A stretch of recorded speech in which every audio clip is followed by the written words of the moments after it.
Welcome to partialarc.com. Don't do that. Do you want to hear a story? I'm not letting go. Are you ready for this? Follow your heart. I'm going in. This is Blockbuster Punch-Up. This is Blockbuster Punch-Up, Episode 2. Dose. I'm your host, Jay Jones, and I'm joined by my co-host and film enthusiast, Todd G. Levin. Hello.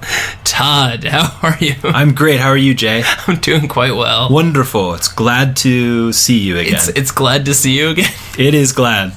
What is glad? What is glad? It is glad. That is who is glad. Awesome. Well, everybody, we've coming off of our first episode where we talked about a blockbuster from about a year ago. Mm-hmm. It's gotten some recent news with the sequel announcement, which was, if you haven't heard the first episode, Pacific Rim, go back and check it out.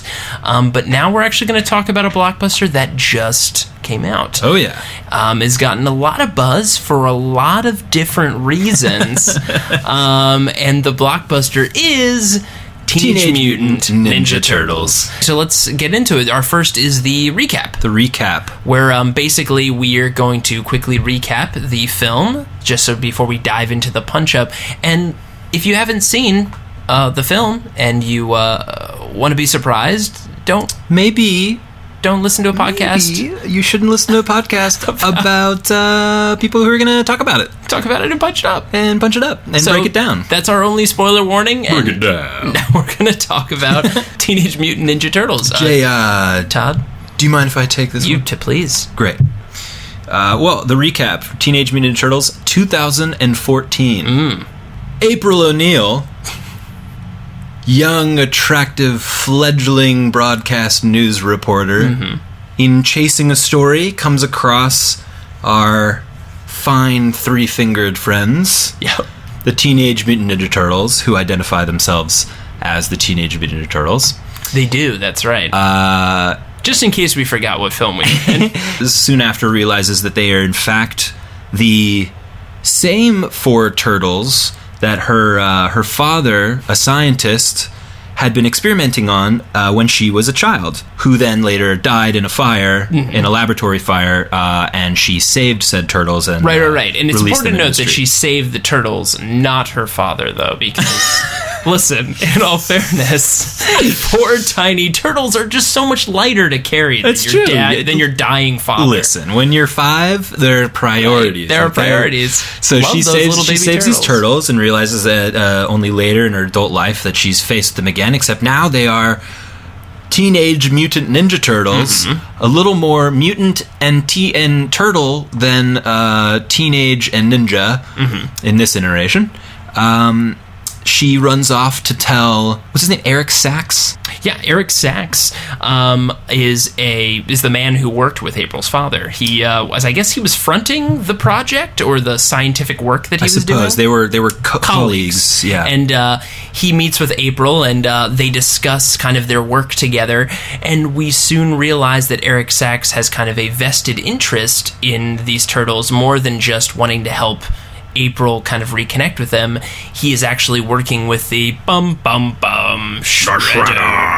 who is now the Shredder. We're unsure of who has played the Shredder in this film. As most of the film, he is confusion over he this. Is in shadows. For I think only 2 scenes of the film, we actually see a figure referring to himself as the Shredder. That's right. Speaking to Eric Sachs. So, and an evil plot is revealed. It is revealed that the turtles have this mutagen that has made them what they are, flowing through their veins. And this mutagen, it just so happens to be, is the key element that Eric Sachs and the Shredder needs for a nefarious plan to infect New York with the same mutagen. But now this mutagen, you might think, they're going to turn everybody into mutants or monsters. No. The mutagen is in fact just a biological weapon that is just going to kill a bunch of people in the city. And they have the antidote with the blood from the turtles. Yeah. So off they go with a nefarious plot to kill a bunch of people, then ransom the government to to save everybody and capture the turtles for their blood. And capture the turtles, yeah. So they go ahead, their plan goes off without a hitch. They capture the turtles, they bring them back, they try to do their experiments. Of course, they reveal their plan to them. Meanwhile, April O'Neil has enlisted the help of her friend, her news anchor, videographer guy. Yeah, I believe his name in the film was Will Arnett, right? That's right. Will Arnett plays a character called Will Arnett. Very weird choice. Where he talks like this all the time. That was actually pretty close. Michael. And together they go and they save the turtles. Together and with the help of Raphael, who was not captured, they go and try and save them and, thwart the plot. And guess what? They save the day. They do. They save the day. They stop the weapon from going off. That's right. They stop the Transformer. The Shredder. That's right. And everybody is just great at the end. Everybody feels really great. Really good. Except for Will Arnett's character. And maybe the audience. And maybe the audience. And that I think is gonna end our recap. That'll do it. And now we're gonna roll right into the punch up. So here we go. Punch up. Ow. Jay. Sorry about that, man. Why'd you do that? You got to stop drinking soda so close to my fist. It's just you asked me on the show, and I know. All right, listen. Okay. Listen. This is. I fell down some stairs. Okay. Well. This is the punch-up segment where, if you don't remember from our previous episode, where we're going to first talk about what we thought didn't really work in the film and try to hit a few beats there. Yep. And then the second half of our punch-up is we're actually going to punch up those segments and almost retell the film with these punched-up segments included to hopefully make an overall better film experience. So please join us on our punch-up journey. So, Todd. Yes, Jay. What first comes to mind to you for where this film might have been led astray? I thought a lot about this, and obviously the big thing here is that there's an origin switcheroo that's going on here. Like we mentioned in the recap, April O'Neil, it's revealed that the Teenage Mutant Ninja Turtles were former pets, childhood pets of April O'Neil, which is a huge choice. But really, what I believe they really were trying to do here was to make April O'Neil the main character of the Teenage Mutant Ninja Turtles movie. Problems with that stem from the fact that I don't necessarily care about titles. However, the movie is called Teenage Mutant Ninja Turtles. They're going to see it because of the franchise, because of the characters, which the studio also knew because they're making a Teenage Mutant Ninja Turtles movie. So, this choice to They were making an investigative journalism movie, and we're like, you know what might spice this up? If we throw in some, oh my god, wasn't there a popular show called Teenage Mutant Ninja Turtles? Yes. We wrote this whole 90-page script, and we'll just throw them in somewhere. It's an odd choice. It's an odd choice to make her the, and you don't have to retitle the movie April O'Neil and the Teenage Mutant Ninja Turtles, although that's not a terrible idea. If you're going to do it that way. Or Teenage Mutant Ninja Turtles, Spring Awakens, or I don't know, something having to do with April O'Neil, the rise of April, or, April O'Neil, spring has come. I don't really care. The point is, you have this character, while they dip into April O'Neil as a main character, they also don't really dip too far. That's a choice that was made, and then that's the first, problem with the film that starts to kind of go off the rails a little bit. Yeah. And the second being that the origin story that they choose is interesting for the Turtles. Yeah.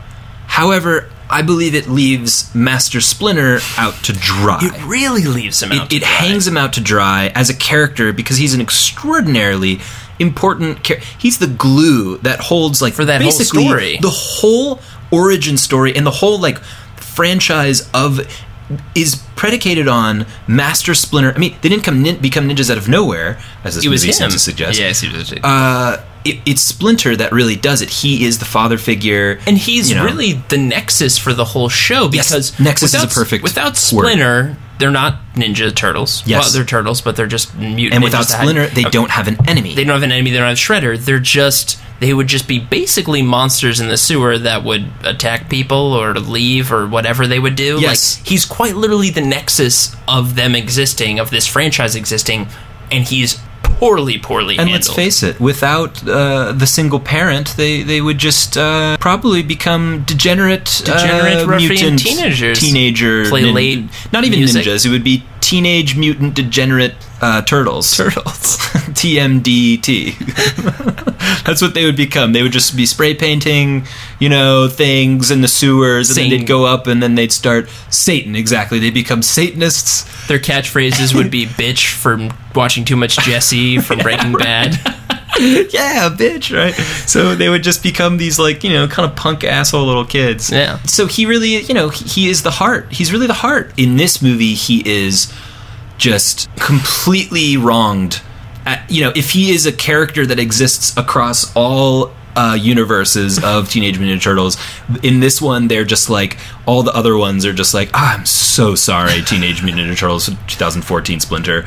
They really just did a number on you. They did you in on this one. In this one, though, while the Turtles are served an interesting story, it's like tacked on. Yeah. And it has nothing really to do with absolutely anything. Nope. It also has no relation to Shredder. Not at all.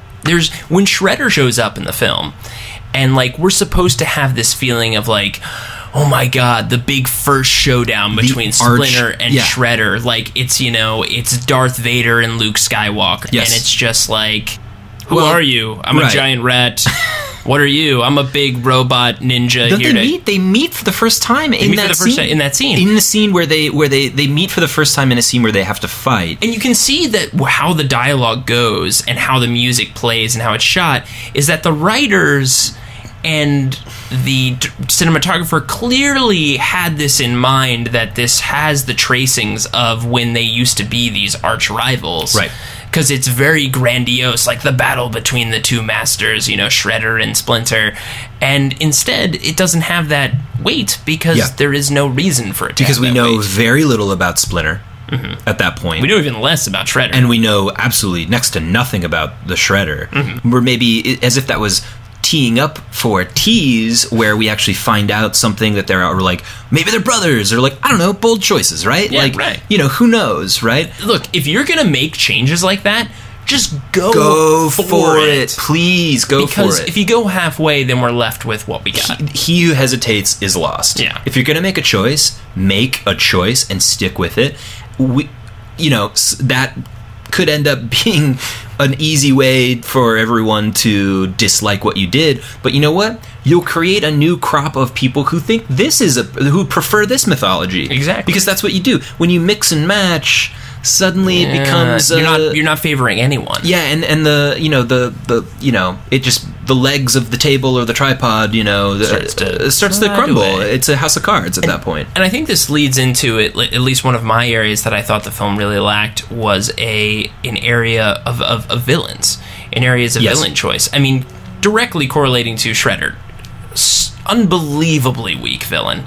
I mean, I have seen previous films, previous blockbusters where I saw their villains, and I was like, oh my gosh, that villain quite literally had nothing to do in that film. They were just being bad for the sake of being bad. Right. I'm going to blow this thing up because I should, because I'm bad. Yes. But this character...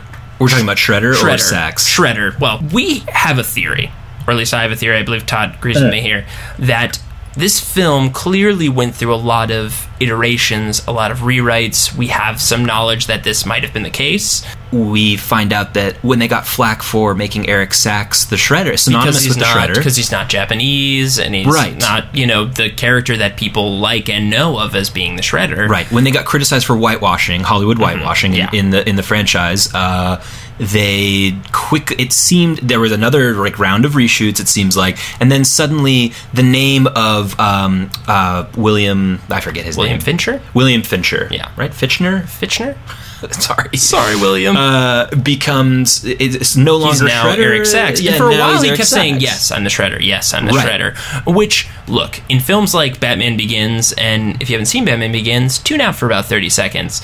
But in Batman Begins, when they did that whole, like, Liam Neeson is not Ra's al Ghul, but then he ends up being Ra's al Ghul, worked out really well because it was a twist reveal. While in this, you very quickly meet Shredder in the same room with Eric Sachs, so it's not like it's a twist that he's not Shredder and he's playing it up the whole film. So it really seems like halfway through the shoot, Eric Sachs was supposed to be Shredder, he was supposed to put on this robot armor, but then people were like, maybe we'll just throw the real guy in there. That's why Eric Sachs didn't look like he went anywhere, because he was supposed to, and he doesn't. Clearly, he was probably going to have a transformation into Shredder. He doesn't.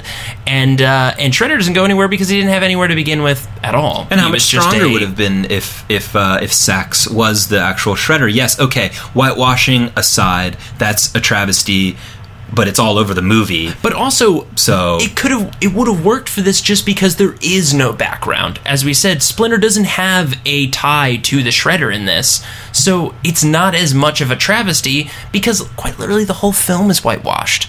Splinter is not from Japan, or his master was not Hamato Yoshi. He is also a New Yorker, so to speak, a New York rat. Mm-hmm. So, I mean, there is none of that background anymore, so why not? At least if it serves the film to progress the plot naturally, I'm fine with it. You know what? It's a really good point. It's almost it's a kind of the lesser of two evils, but it's better to serve the film with information than to retrofit information to serve the reactions to what you've said the film is going to be. Exactly. That's problematic just as a concept. That's very, very problematic. Yeah.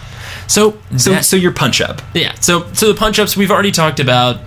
The April O'Neil, Splinter, and the villains. Because I think I know what your punch-up is. So let's get into a little bit of what... So now let's jump back. We're going to kind of head back to the very opening of this film. Right. And kind of combine a little bit of what we talked about and what doesn't work. And I have a bit of a pitch of what I think the punch-up could be. I've got one, too. So let's see. Let's see where we go. Mine might be different from yours. Let's try them all. Go for it.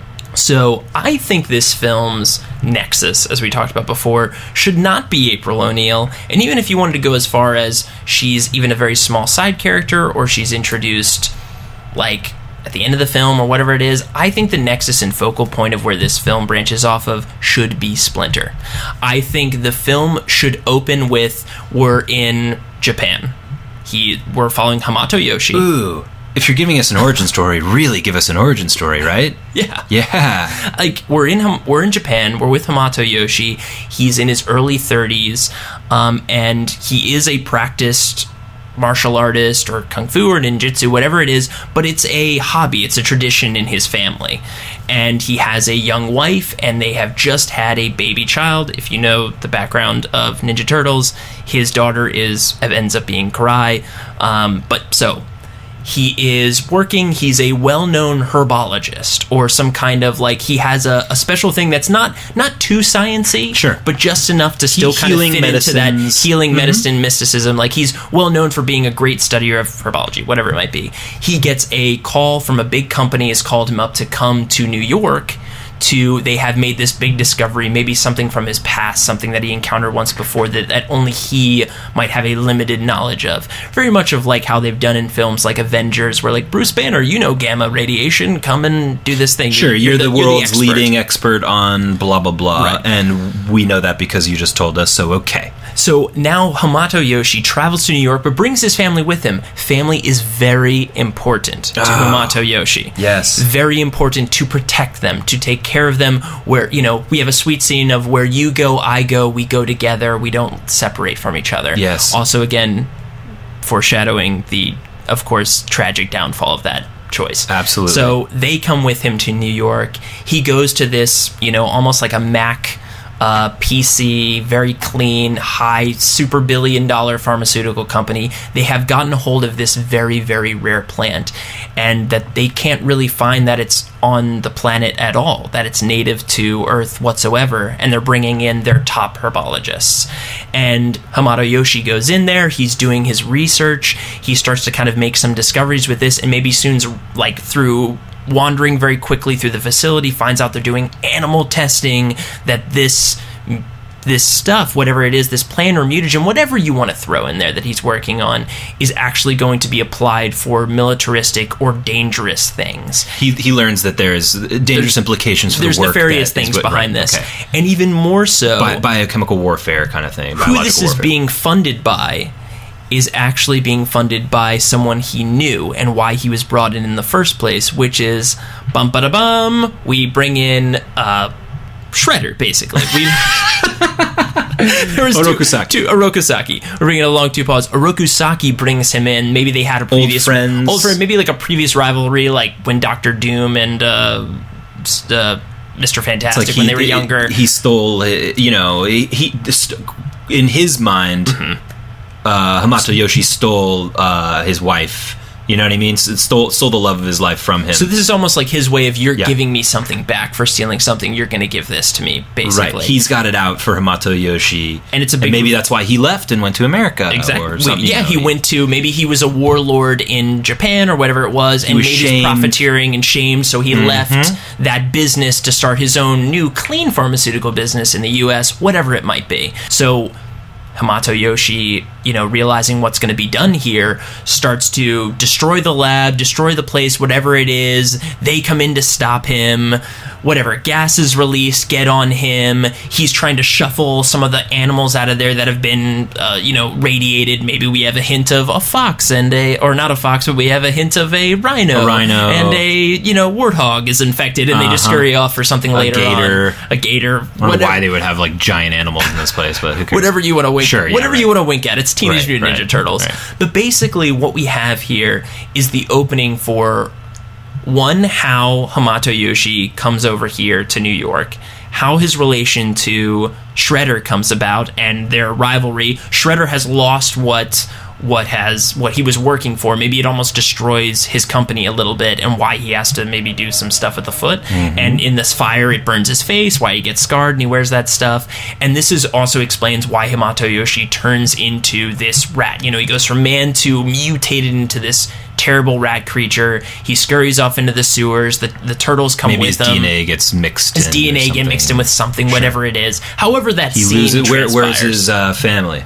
His family is staying in an apartment in a building. Got it. In there. So this is where I think whether you introduce it still in the opening... whether you introduce this still in the opening, or we just have this, then we meet the turtles and we find out more about what happened as the film progresses, which can be fun to flash back to why Splinter might be sad about certain things. But what would be almost a heartbreaking scene is Splinter goes to the apartment to see his wife and to see his kid, and she shrieks in horror. My hands are in hallelujah right now at this moment, because this is a great moment. Almost like maybe the turtles at one point ask him, why didn't you go back? When he finally reveals the story, he's like, I did. I went back once. And they were, the wife shrieked in horror, couldn't ran away. And even worse, when he comes back later to try one more time, the apartment has been destroyed, burned, because whatever this mutagen is can be tracked, and they followed he led them to the apartment. So even more remorse for Hamato Yoshi to think that not only did he accidentally turn himself into this monster, but he caused the deaths of what he thinks is both his wife and his daughter. Of course, later we can reveal that his daughter was saved and that Shredder raised her to be Karai. But now we've set up why... One, Splinter's background and him being an nexus and a focal point for the story. We feel for him. We know why family is a huge important thing to him, because it's been reiterated to us right from the get-go. And why also the turtles, Splinter always has this thing of saying, I don't want you to go to the surface world. I don't want you going out there. I'm very protective of you. Also, why would he train his sons in ninjutsu and kung fu to defend themselves? One, it's part of his family tradition, but also because he knows there's an organization out there hunting for people like him. He knows because of that fire, they're looking for him. They might be looking for them. So he's protecting his family. He's teaching them ways to protect themselves. And now, when our turtles are in danger, when Splinter has to eventually encounter Shredder, and maybe when he eventually learns about Karai, who knows, or that's just a tease at the end of the film, or like she's alive, or something like leading up to the second film. Yeah. We now have huge dramatic weighted scenes when he has these encounters with Shredder, when his sons have encounters with Shredder, and when there's a moment when he feels like he's going to again lose his family to the Shredder. Yeah. And because the Shredder finds out about them later, and exactly. And structurally, I think the way you do it is exactly the way you laid it out, except when the shit hits the fan and there's gases and he gets it on him and everything. I think you jump ahead to the present, and then the rest of it you tell in like little backstory, because that's real pathos. That's like some what happened. And you don't want to rush that. You don't want to see. Exactly. You don't want to not get to your title characters. You want to save that. If that was a trilogy, to me, what that would set up is in like the second movie, the death of Hamato Yoshi. Yeah, you kill him. Splinter. You kill him in a movie because you've spent so much time with him. You can heartbreakingly Karai kills him. Ooh, and then finds out, which would be terrible. Oh, but that would be. That's a bold thing. But I kind of think if you got to go the route, Karai should kill him and make it this. That would be this. You would make triumph out of a tragedy if that was you'd make an epic story. What a painful scene! What an incredibly painful scene that maybe she finds out while she's doing it. Yeah, she finds out after the blade is deep, like she's half rage, half something tears. Like you always had your mother's eyes, or something like that. Such a dark punch-up we've got. But hey, that's one last thing I wanted to add on to kind of tail end at the punch-up, which I think would have been really fun, is that, Shredder fights the Turtles with, like, maybe he does get a new suit, or he gets kind of not a suit that has 10 billion knives on it. That was ridiculous. But something maybe a little bit better, maybe stronger. And we realize that also in his new setup, he's getting funded by someone or something. And we don't find out at the very end who's been funding him with all this really cool science. It turns out to be the Krangs.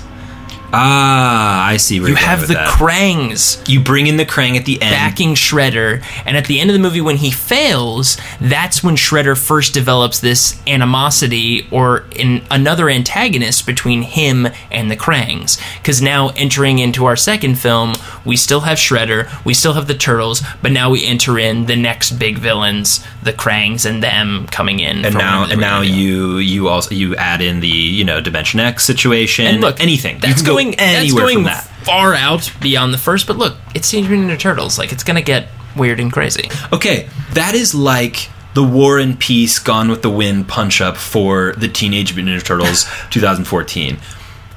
What I had prepared, I will now give you the bubblegum pop. I can't wait. Because here's the thing. I have the bubblegum There's pop, a lot of love punch-up for Teenage Mutant Ninja Turtles, and it can be a lot of things. Yes. And I love the goofy with the serious. I love the family serious, but I also love Krang and fucking Bebop and Rocksteady. Yeah, and I just love that punch-up. All right, so mine was going with, if you're going to make a choice, make the choice, right? At first, I thought making the Teenage Mutant Ninja Turtles the former childhood pets of April O'Neil was a ridiculously cheap and like kind of pretty lame kind of thing.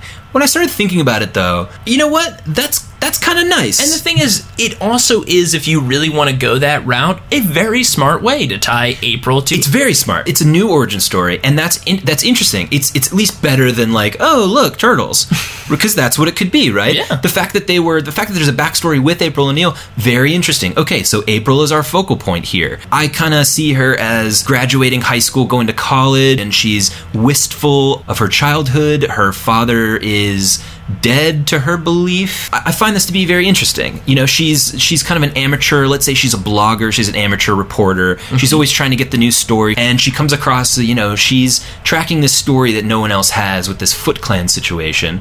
Very not unlike the movie. So update it, okay? She's like a young, this person, she's doing like YouTube updates. She's trying to be like Anderson Cooper with like the video camera, and she's trying to get in that game her own way because she's scrappy. She's a rebel. She's an interesting person. Okay? She's in the outliers of this journalism society, much like our heroes are in the outliers of regular society. She's a rebel. She's people call her a freak at school, okay? She's, so you can start seeing how, Which don't cast Megan Fox in that role. No one's going to believe that Megan Fox is this is a different deal now. So suddenly, in tracking this, she stumbles upon the Teenage Mutant Ninja Turtles. And she learns that these are her old pets that either she thought died in this fire, but, they escaped. Maybe the father allowed them to escape or something like that. And I think they meet Splinter later. Okay. I think that Splinter was not one of the lab rats because I like the story of, this is just dealing with April O'Neil, and then Splinter is basically where Splinter comes in is the Turtles, just like very much like in the original The Movie from 1990.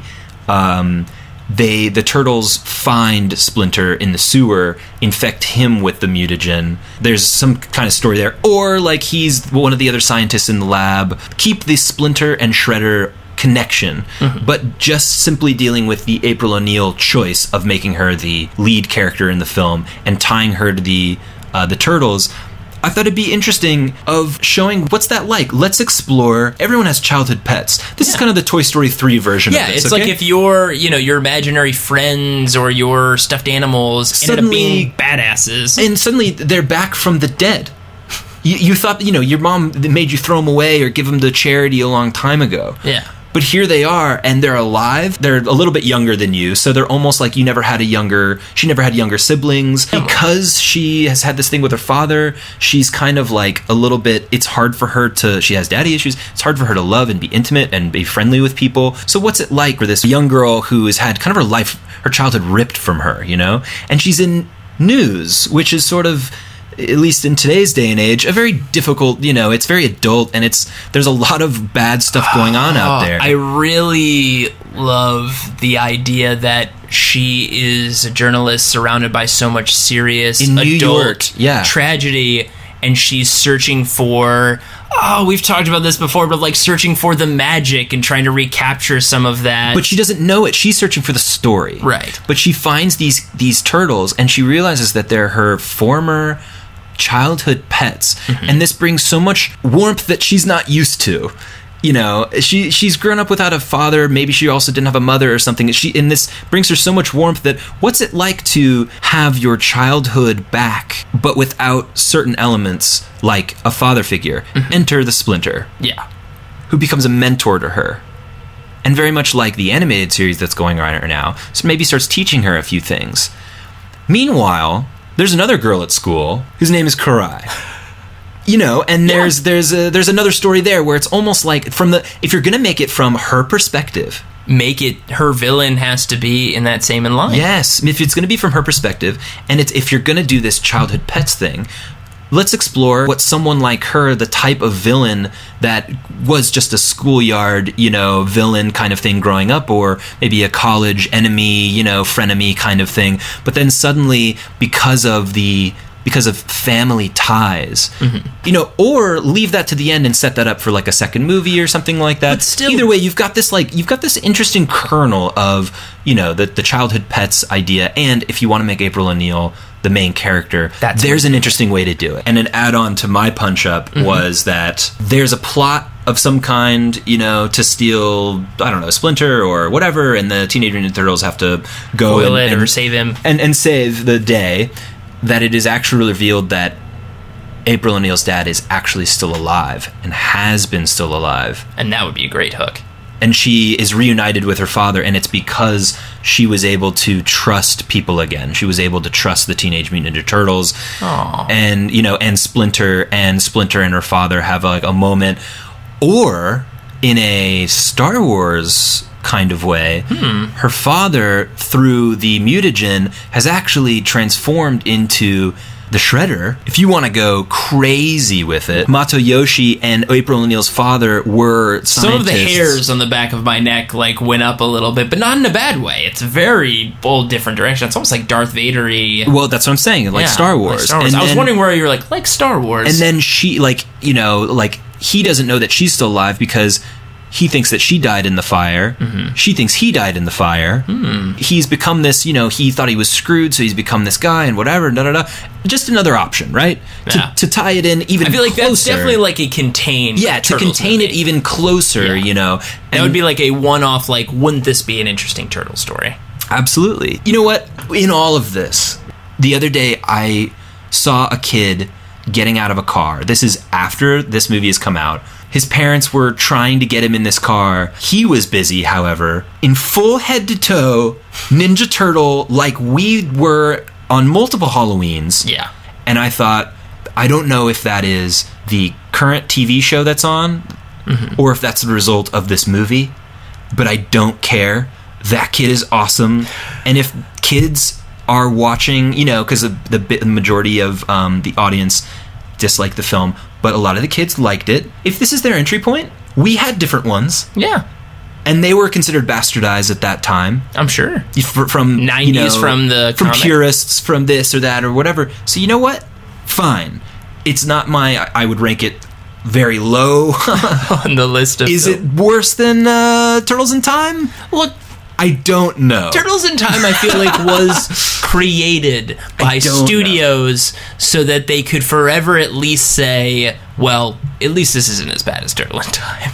I feel like there was a conspiracy. So you think it was a conspiracy that they knew that this would last forever, and they just wanted to at least to kind of cover their asses for bad films. It's a good Turtles. It's an interesting theory. Maybe they saw they used the dimensional portal and saw the 2014 one and said, "Gosh, we better really drop the ball here. We better dig deep on this one." And so. These were our punch-ups. These were our long-winded punch-ups. And we love Ninja Turtles, and we can't wait to see where they go. Yeah. All right. Well, now we're going to be rolling into our game segment of the episode, which is, as you might remember, Blockbuster Smash-Up. Smash, smash, smash, smash, smash, smash, smash, smash, smash. We should record albums. We should. Like choral. We should start a hymn group, is what you're saying. Gregorian chants. Gregorian chants. Of Todd and Jay's Gregorian chants. All right, well, this is Blockbuster Smash-Up. This is our game segment where we take one bad film and one good film, and we smash them together. Today, to bring you a ridiculous film hybrid of just ridiculosity. So that's not even a word. That's not. But you know what? It's a hybrid. It's a hybrid. Yeah. It works now. But we had last episode we had Dunstan Checks In mixed with Saving Private Ryan. If you didn't listen to that one, definitely worth checking it out.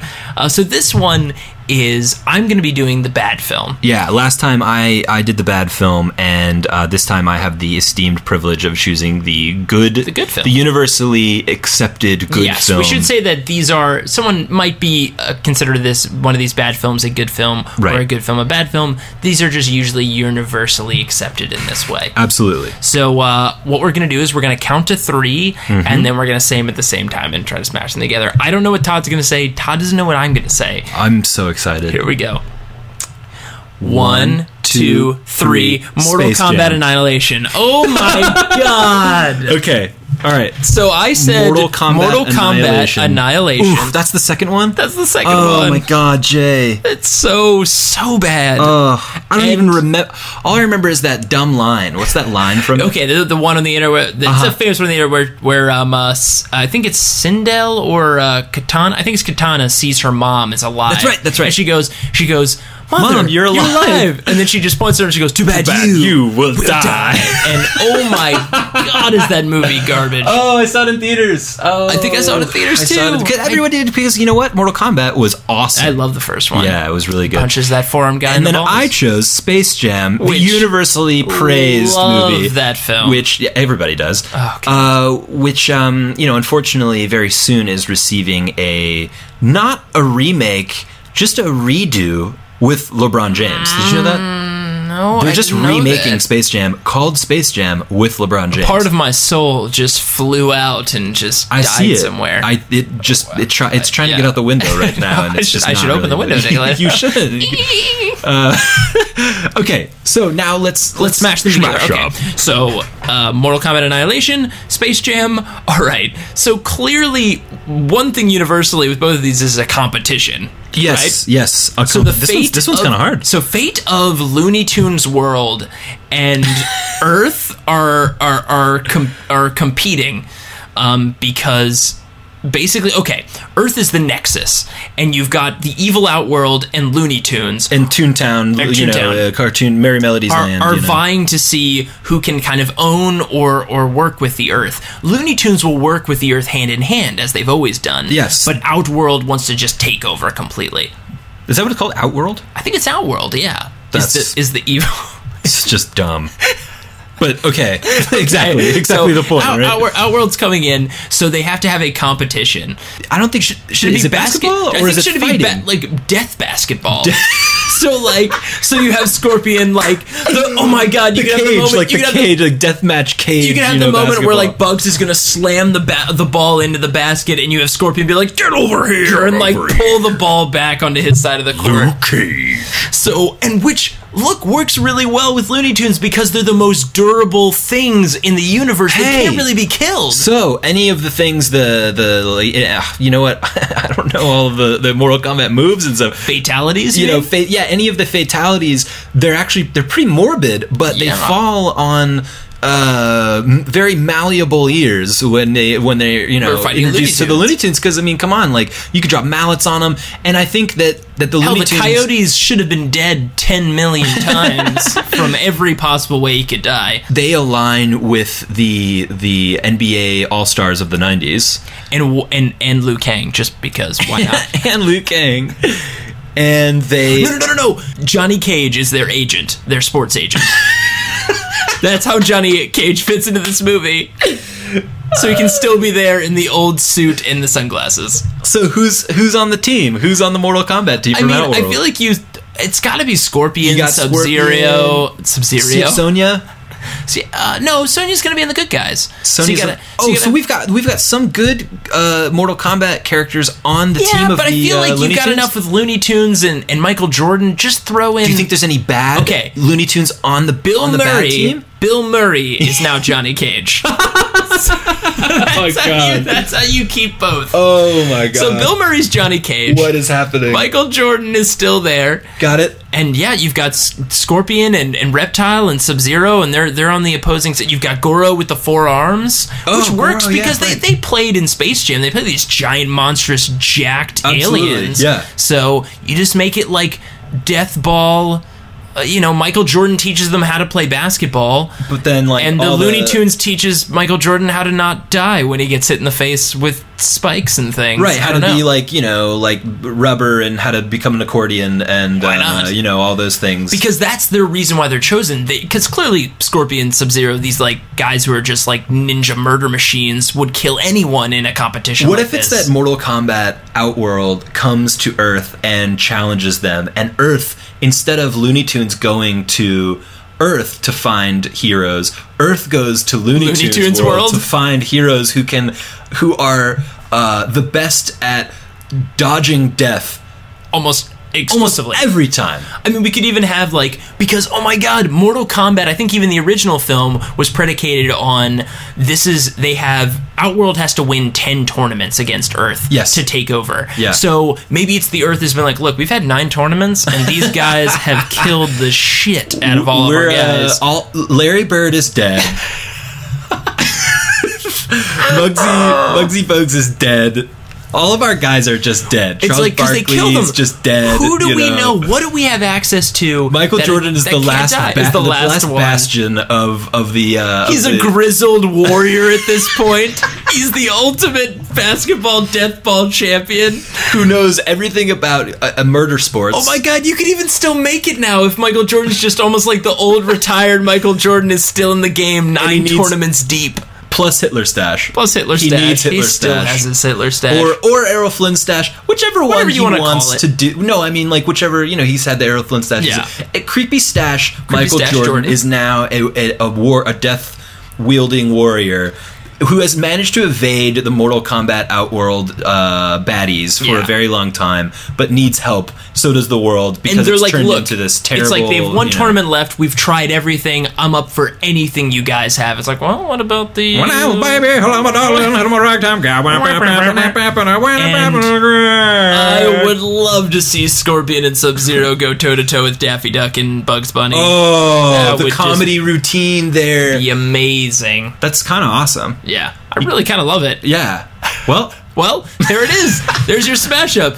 Space Jam and Mortal Kombat Annihilation making probably a pretty actually film. really entertaining. Well, at least very entertaining. Yeah, very whether or not entertaining it's good, we'll see. All right, guys. Well, that was our concludes Smash-Up. our Smash-Up. And I'm just going to do that every time. Every time. Yeah. I love it. Yeah. But that also concludes our episode 2 of Blockbuster Punch-Up and our review of Teenage Mutant Ninja Turtles.